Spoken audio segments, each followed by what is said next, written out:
l'édito politique sur Europe 1 et non international bien sûr avec Le Figaro. Bonjour Vincent Trémollet de Villers. Bonjour Dimitri, bonjour Anissa, bonjour à tous. Lundi soir, Emmanuel Macron en voyage officiel en Arménie a chanté La Bohème d'Aznavour.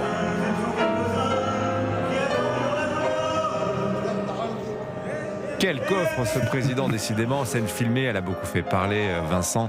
Ce président chanteur, qu'est-ce que ça vous inspire ? Viens voir le comédien, viens voir le magicien. C'est d'abord cela qu'on a envie de fredonner. Alors au départ, on pourrait trouver cette scène anecdotique et sympathique. Le Premier ministre arménien est à la batterie. Et puis qui n'a pas un jour chanté la bohème avec l'impression d'être Aznavour ? Mais il faut pourtant s'arrêter sur cet épisode parce qu'il rappelle le rapport quasi ludique qu'Emmanuel Macron peut entretenir avec le pouvoir, comme si la politique était pour lui une comédie au décor scintillant dont il tiendrait le premier rôle. Et Emmanuel Macron n'aime rien tant que changer de costume. Il est à lui seul une collection complète de Playmobil. On l'a vu en pompier, en marin, en boxeur, casque de chantier sur la tête, Charlotte et blouse blanche à l'hôpital. Il n'aime rien tant que changer de registre. La gravité, mâchoire serrée, regard au loin. La connivence, clin d'œil et sourire en coin. La testostérone, muscles saillants et accolades viriles. L'émotion, œil mouillé et bouche tremblante. C'est un comédien un peu mécanique et prévisible. Il n'a ni le génie de Fabrice Lucchini, ni la folie de Louis de Funès. Mais qu'importe, il semble toujours ébloui par sa propre prestation. Il y a 10 ans, c'est cette passion séductrice qui a fait son succès. C'est elle aujourd'hui qui, à l'inverse, nourrit une défiance profonde dans le pays. Mais un président français qui chante au micro Aznavour, ça devrait être populaire. Pourquoi ça ne l'est pas ? Les chanteurs sont faits pour chanter et les présidents pour présider. C'est aussi bête que cela.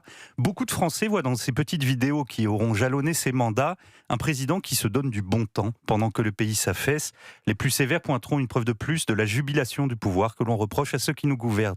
L'exultation que semble montrer le chef de l'État dans les moments formels, comme les sommets ou les commémorations, ou dans les moments informels, comme dans le sport ou le showbiz, alimente un procès en égotisme, voire en narcissisme.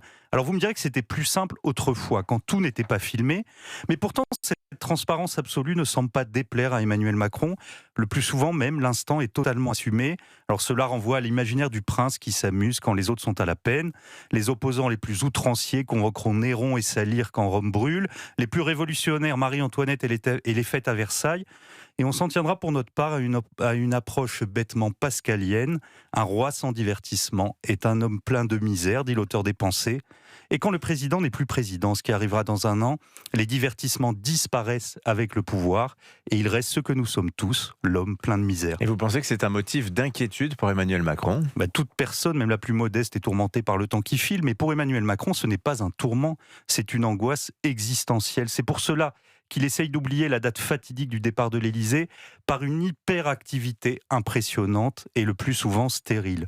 Est-ce que tu m'aimeras encore dans cette petite mort ? Chante Alain Souchon sur la fin de carrière des artistes. Est-ce que je m'aimerais encore dans cette petite mort ? Cette question, Emmanuel Macron se la pose sans doute à lui-même. Mais à dire vrai, ces états d'âme, les Français s'en moquent. Un président de la République n'est pas un artiste. Il n'a pas le droit aux caprices et aux émois des stars. L'exercice du pouvoir impose l'ascèse. Les Français ne veulent plus venir voir des comédiens, des magiciens. Ils demandent des hommes d'État. L'édito politique sur Europe 1. Merci Vincent Trémollet de Villers. À la une du Figaro ce matin, justement, l'élection présidentielle, le casse-tête du financement des campagnes électorales. Les frileux à l'idée de prêter aux partis, les banques appellent l'État à la rescousse. Merci Vincent, bonne journée. Il est 7h55, très bon début de journée. Merci d'avoir choisi Europe 1 matin avec Dimitri Pavlenko jusqu'à 9h. Nous sommes le mercredi 6 mai. Dans un quart d'heure, la grande interview Europe 1 CNews. Votre invité ce matin sera le député PS de l'Essonne et candidat à la présidentielle, Jérôme Guel.